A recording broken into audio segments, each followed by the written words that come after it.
High বন্ধুরা, গাছে অনেক করমচা হয়েছিল, সেগুলোর কদিন ভাবছিলাম মাখা করে খাবো, তো সময় হচ্ছিল না। আজকে সময় হয়েছে, চলো করমচাগুলো তুলি এবং মাখা করে এবং তোমাদের সঙ্গে সেগুলো শেয়ার করি। তো চলো।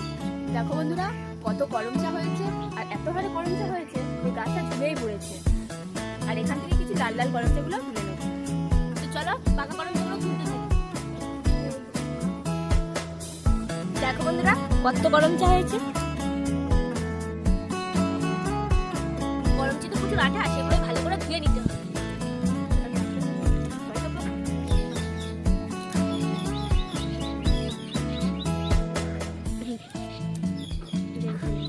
জিরের গুঁড়ো, ধনিয়া গুঁড়ো, সাধারণ নুন, একটু সিক্রেট মশলা, একটা লেবুর পাতা ও একটা কাঁচা লঙ্কা।